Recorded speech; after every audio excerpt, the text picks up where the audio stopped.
While everyone wondered who killed Tupac, Snoop blamed the man that was driving the car he got shot in that night. The most feared figure in all of hip-hop. You put all of our lives in jeopardy like that, you don't care about Pop.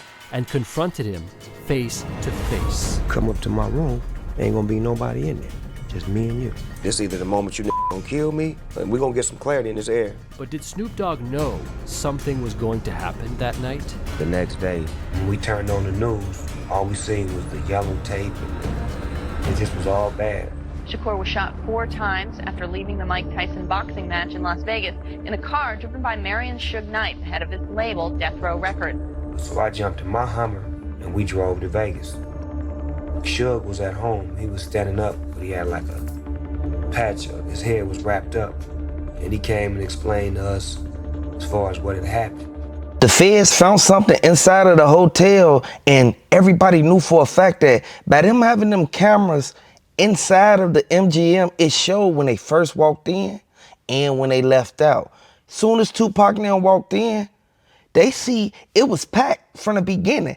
Snoop Dogg said that Tupac went in there when he's supposed to have people in the front of him, in the back of him, and on the side of him. Like literally a celebrity. It's no way that Tupac was just able to be in front of the crowd.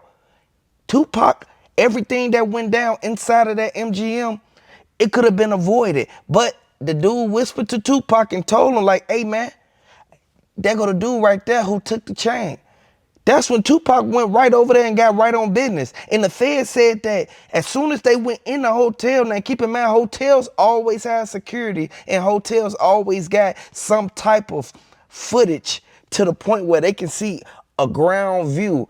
The camera, it was panning back and forth where it showed every single person that was running through that lobby. Now keep in mind, they knocked people drinks over and everything when they was running, trying to hurry up and get to the dude who actually was the one who took the Death Row chain. Now, Snoop Dogg, he ended up trying to cover up a little bit because he said that he didn't know Tupac was going out there when they were signed to the same label. So that means he knew that Tupac was about to do shows. He knew Tupac was finna instantly go out there and catch a flight with Suge Knight and everything. He knew a lot that was going on. They said that as soon as the dude, Orlando, he saw Tupac. Once he saw Tupac, that's when he put his hands in his pocket. He act like he wasn't know nothing from the beginning. Keep in mind, they said that Keefy D was outside waiting the whole time, so it was planned. They set up Tupac from the beginning. They bogus for what they did. And I want y'all to hit the like button if you feel that they set up Tupac. The person who was in the lobby, the dude that was at the front desk, the receptionist, he was right there on the side by the little podium booth. He the one that said Tupac, he ran right past him and went up to the dude and hit him first. Now, Tupac, he initiated the fight from the beginning, but it was somebody who instigated the whole thing from the beginning. Some people don't know when to say stuff and when not to say stuff. Tupac could still be here with us right now if they would have never been waiting outside for him to come out. If they would have never sent Orlando Brown up in there so that he can be able to scope out and find Tupac so that he can start something. Just by you being in there, it's starting something. Regardless of how he look at it. If you weren't in the vicinity to where Tupac could come up to you and say something to you, confront you, or put his hands on you, it all would have been avoided. And nobody would have sat there and actually passed away or even got jumped on in this situation.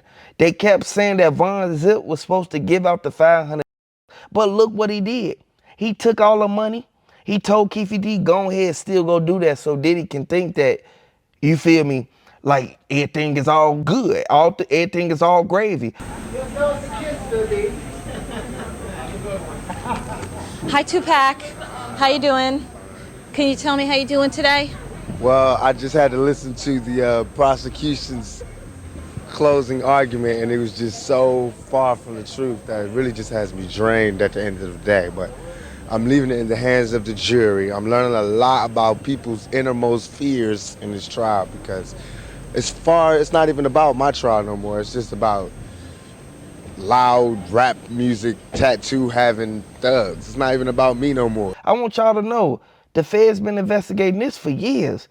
They not gonna stop until they get every single last person. And Snoop Dogg, he trying to hide. He trying to make sure he hide his face from the public when they mentioning these type of sensitive topics, because they already said that Tupac and Snoop Dogg was friends once upon a time. And Tupac, he was outspoken, and Snoop Dogg could have told him, like, man, stop being like that. Stop saying what you saying about Diddy. Stop trying to make it to where you start something between the East Coast and the West Coast. Now, keep in mind, Snoop Dogg, he knew that Tupac and Biggie was friends from the beginning. Keep in mind, Snoop Dogg, he saw after they made that Every Other City We Go, every other video, I see the same. Hey, y'all already know that song.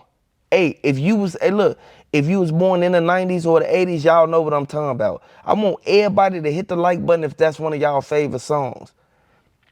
Now, the feds, they said that as soon as Snoop Dogg and Tupac got done making that song, Snoop Dogg hopped in his car. Next thing you know, Tupac, he go with the whole crowd. They hop.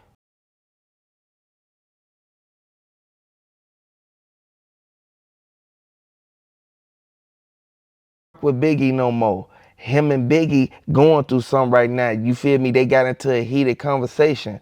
Now, keep in mind, this is when everything first ignited and everything first started going on. Keep in mind, they was cool once upon a time. He said he don't want to be cool with Biggie no more because he got shot up 5 times in that hallway. Tupac said he saw Diddy pull a gun. You feel me?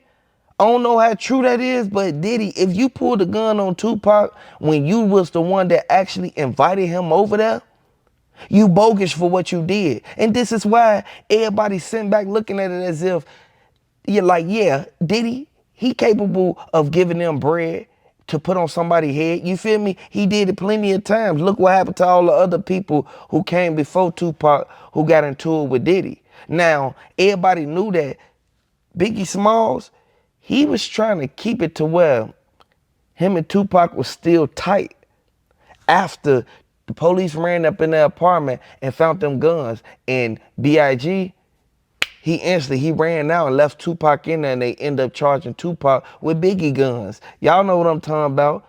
If you from the streets, you already know. Hey, look, everybody kept saying that Snoop Dogg, he was bogus for doing that, but everybody already know for a fact you cannot go out there and hang with the person that the other one was into it with. Like, come on now, man. We know for a fact how Diddy and them was getting down, but Diddy, he knew exactly what he was doing. He made them get into it with each other when they could have, like real life, been making hits right now. They could have been making hits right now to this day. And for them to even say that Tupac, he wanted to be on death row and he wanted to be the one making all the good songs and making the money, but everybody else wanted to see him like fall down, get in a whole nother like different situation, like as far as him beefing with Diddy and all that. But then look what it ended up coming to, man. They end up hitting up Tupac after he already got set up in that hallway. They knew that once Biggie started dissing Tupac, something was gonna happen to him. And everybody kept saying Gene Deal was right there the whole time. He knew exactly what was going on. He heard every word that they kept saying. When they instantly went out there and said that Diddy, he feel that he finna, you know what I'm saying? He finna get rid of both of them. Once they said that, that's when the feds, they started investigating Tupac murder. Then they instantly went out there and investigated what happened with B.I.G. They put 2 and 2 together and they said Keefy D, he had something to do with it. He was in both places at the same time. He was in the same vicinity as the same people who just got hit up. I want y'all to know, man, that's sad what they did to Tupac, man. It's sad what they did to Biggie, but we all can really sit back and look at the key facts in this, man, and really understand that they wanted to do what they, you feel me, do what they did, but they ended up putting out the footage showing Tupac at the Mike Tyson fight. If they would have never instantly showed that, we wouldn't have never knew that Orlando Brown and the rest of them was standing out there, you feel me, trying to start something with Tupac. Tupac ain't in the wrong. They in the wrong for what they did. They put themselves out there like that. You cannot go out there and think that you're going to get away with every single thing that you do. Suge Knight should have pulled off. He should have never even been around nowhere at all. Like y'all already know. He should have never been around to the point where he, you feel me, wasn't able to protect Tupac like he was supposed to. You got to protect the bag. They knew Tupac was going out there, and Snoop Dogg, if you had something to do with this, man, and if what they saying is true, man, you bogus, man. I want to send my condolences out to Tupac and his family and everybody who grieving and still love Tupac to this day. Hit the like button, subscribe to the channel. Let me know if you're a fan of Tupac.